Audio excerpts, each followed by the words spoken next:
How Allah destroyed Fir'awn, Pharaoh who tried to kill destiny.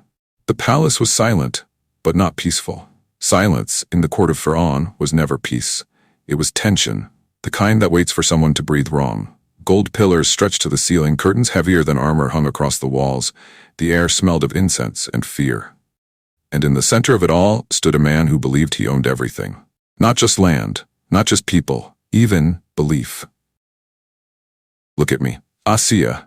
His voice echoed through marble halls. "I gave you everything. The gold you wear, the palace you sleep in, even the air you breathe belongs to me. And you choose him, a lord you cannot see?" Across from him stood Asiya bint Muzahim, calm, unshaken. "You're just a man, Fir'awn, a man who will one day be dust." Now if arrogance had a heartbeat, you would have heard it stop right there. Fir'awn didn't just want obedience, he wanted worship. And when worship was denied, he turned to cruelty. Then let her die. But here's the thing about tyrants. They roar in private and perform in public. Because minutes later, the same man stood before his people, arms raised, voice filled with theatrical confidence. "O my people, does not the kingdom of Egypt belong to me? Do these rivers not flow beneath my feet?"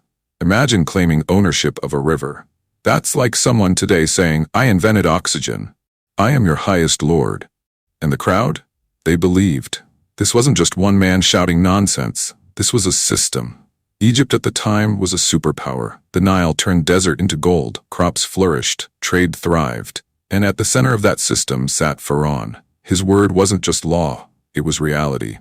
"My lord, the workers are exhausted. They ask for rest. If they have time to complain, they have time to think. Increase their work, because tired people don't rebel, they survive." And beneath all that wealth lived Bani Israel, not citizens, not even second class. They were tools, worked, watched, controlled. Until one night, everything changed. Fir'awn saw fire. Not ordinary fire. A fire rising from Beit al-Maqdis, spreading across Egypt, burning everything except the homes of Bani Israel. He woke up shaking, and when a tyrant gets scared, everyone else should be terrified. Explain it. His advisors trembled. "A child will be born among Bani Israel, and through him your kingdom will fall." Now pause. Not an army, not a rebellion, a baby. And instead of laughing it off, Fir'awn made a decision that would echo through history. Then we destroy the future. Every newborn boy killed, every home watched, every cry investigated. Egypt became a place where birth sounded like a death sentence. Mothers hid pregnancies, midwives were turned into spies. Fear wasn't just outside, it lived inside homes. But even tyranny has limits. "My lord, if we kill them all, who will work?" So Fir'awn did what cold minds do best. He compromised. Alternate the years. 1 year, boys live. 1 year, boys die. Imagine fearing the calendar. In a year of slaughter, a child was born, Musa. And his mother? She faced a choice no heart is built for. Then came something extraordinary. Not thunder, not angels, a whisper in her heart. Place him in the river and do not fear. Now, logically, that sounds insane. Emotionally, impossible. But she did it. Because sometimes faith looks like letting go, when everything inside you says hold on.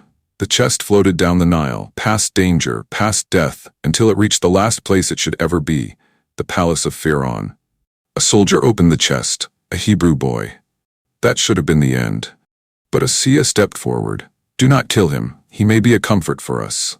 And just like that, the man who ordered the killing of babies adopted one. Years passed. Musa grew not just in strength but in conscience, until one day he saw injustice, a man being beaten, and in one moment, everything changed. One strike, one mistake, one life lost, and suddenly the prince became a fugitive. Musa fled Egypt, no palace, no protection, just desert and destiny. In Madian, he rebuilt his life, worked, married, reflected. Years passed, but destiny, it doesn't forget. On a dark night, he saw a flame, but when he reached it, the fire didn't burn.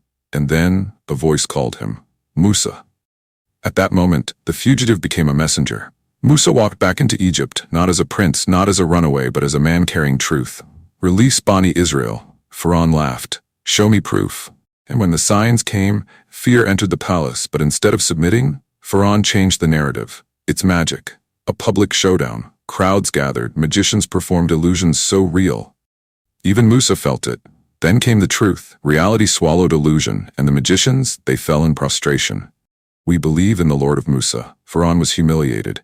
and tyrants don't forgive humiliation. Plagues struck, water turned to blood, crops destroyed, insects everywhere. Each time Fir'awn promised, then broke it, because arrogance doesn't learn, it repeats. One night, Musa led his people out, silently, desperately. Behind them, an army. In front, the sea.